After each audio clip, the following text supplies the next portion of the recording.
semuanya, selamat datang di podcast Talks. Saya Bening yang akan menemani podcast ini pada episode kali ini. Di era modern seperti sekarang, teknologi sudah menjadi bagian dari kehidupan kita sehari-hari, bukan?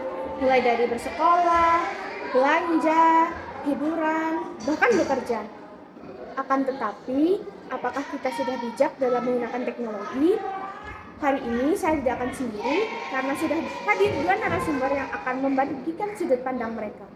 Yang pertama, ada Sharon yang aktif mengedukasi di media sosial. Hai Sharon, apa kabar? Halo juga Bening, hai juga para penonton, kabar baik.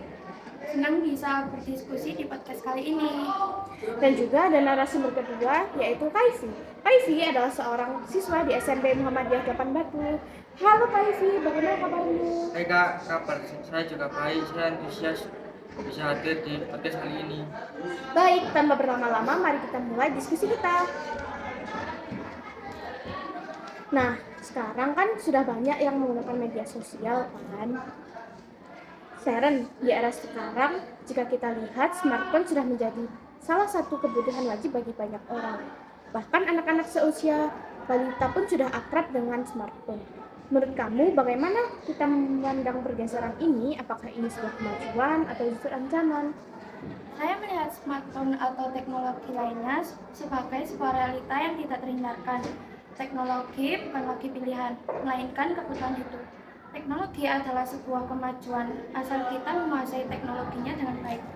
Bukan sebaliknya, ancaman dan teknologi yang muncul ketika ketergantungan ini menggeser interaksi sosial, mengurangi fokus belajar, atau merusak kesehatan mental karena minimnya literasi dan kontrol diri dalam menggunakan teknologi. Wah, untuk Ivy, sebagai siswa SMP, rata-rata berapa sih waktu kamu menggunakan layar smartphone dalam sehari? Wah, kalau dihitung-hitung mungkin lebih dari 5 jam Kak. Awalnya buat belajar online, tugas kelompok, tapi pasti tidak sengaja ke media sosial, main game online, sama lihat postingan media sosial teman-teman. Rasanya kalau sehari tidak buka media sosial, ketinggalan informasi.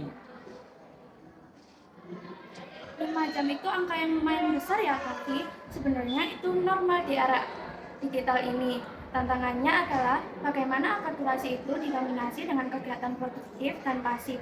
Dan positif, bukan hanya sekedar scrolling tanpa tujuan atau malah menunggu malah malah mengganggu jam belajar dan istirahat. Tadi Kak Sharon sebut resiko menggunakan handphone. Ivy, apa sih dampak negatif yang paling sering kamu rasakan akibat penggunaan teknologi yang kurang bijak? Paling sering itu menjadi susah fokus belajar. Kalau guru sedang menjelaskan, tangan refleks buka notifikasi. Terus banyak teman insecure melihat kehidupan orang lain di media sosial. Padahal belum tentu realitanya seperti itu. Ada juga yang bertengkar di grup chat karena salah paham atau jadi korban bully online. Apa yang kami sebut itu gambaran nyata. Ada 3 masalah utama. Yang pertama, kecanduan layar yang dapat mengurangi fokus. Kedua, kesehatan mental karena perbandingan sosial dan cyberbullying. Yang ketiga, literasi digital rendah yang membuat mudah percaya hoax dan rentan data pribadinya dicuri. Ini masalah struktural, bukan cuma masalah personal Kavi atau teman-temannya. Wah, sepertinya gambaran itu sekarang sedang sering terjadi ya. Apakah Kak Sharon punya pertanyaan yang ingin diajukan untuk Ivy? Oh, aku punya suatu pertanyaan untuk Kavi. Kavi, pernah tidak kamu merasa terlalu banyak menggunakan handphone dan aktivitas apa yang kamu lakukan untuk mengurangi penggunaan handphone yang kurang efektif? Kalau saya mengurangi penggunaan handphone yang kurang produktif, biasanya dengan menghentikan aktivitas digital tersebut dan melakukan kegiatan yang lebih produktif di dunia nyata seperti bermain bersama saudara, membantu orang tua, atau berkeliling jasa Kak. Kak Sharon, sebagai orang yang justru memanfaatkan teknologi untuk edukasi, pernah atau tidak kakak merasa kesusahan untuk mempunyai pengalaman yang kurang menyenangkan saat mencoba bijak di dunia maya? Tentu saja, awalnya saya sering kali terjebak FOMO, merasa harus selalu posting dan merespon cepat agar tidak ketinggalan algoritma. Saya juga pernah mengalami komentar negatif yang tidak membangun. Pengalaman itu menyadarkan saya bahwa bijak itu bukan hanya soal memilih konten, tapi juga soal menetapkan batasan diri. Saya mulai rutin mengurangi aktivitas digital setiap akhir pekan, dan itu sangat membantu menyeimbangkan hidup di dunia nyata. Kak Ivy, sebagai seorang pelajar yang biasanya suka main game, pernah atau tidak mempunyai pengalaman yang kurang mengenakan selama menggunakan platform? Kalau saya pernah hampir mengalami penipuan. Ada link yang menjanjikan ada zaman gratis. Untungnya saya tanya ke kakak saya terlebih dahulu. Setelah itu saya menjadi lebih hati-hati dengan semua yang bertuliskan gratis atau gift di sini. Pengalaman berharga sekali ya. Nah, Pak Seren, melihat tantangan dan pengalaman tadi, adakah program atau tips praktis yang bisa diterapkan oleh Kak Ivy dan teman-teman untuk mulai bijak dalam menggunakan teknologi? Tentu, saya menyarankan dua program sederhana. Pertama, aturan 2 pilar teknologi sehat yang berisi time limit dengan mengurangi waktu penggunaan handphone dan digital detox dengan memilih 80% konten edukasi atau produktif, 20% konten hiburan. Kedua, verifikasi sebelum klik. Selalu tanyakan siapa sumbernya, apa linknya, apa tampaknya jika saya sebar.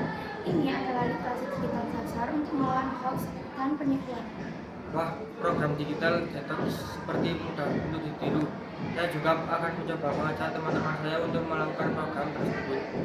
Luar biasa, dari obrolan ini kita sadar bahwa teknologi sebuah alat dan kendali ada di tangan kita. Kita harus menjadi pengguna teknologi yang cerdas. Jadi sebagai penutup, Kak Seren, apa kalimat untuk Sobat Sitok di rumah? Teknologi ada untuk mempermudah hidup kita, bukan untuk memaksa hidup kita.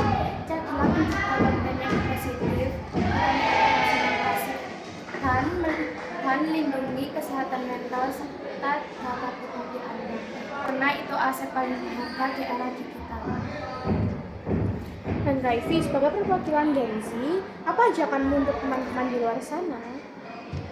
Buat teman-teman, yuk mulai sadar kita menggunakan teknologi untuk belajar, untuk mengasah skill, bukan hanya untuk membuat waktu atau insecure.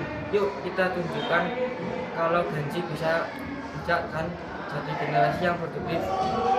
Sobat Sitok, mari kita mulai menerapkan aturan 2 pilar teknologi sehat dari Kak Seren.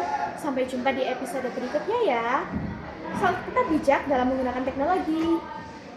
Terima kasih sudah menyaksikan podcast kali ini, dan terima kasih untuk Kak Seren dan Kak Ivy karena bersedia hadir di podcast kali ini ya. Ya.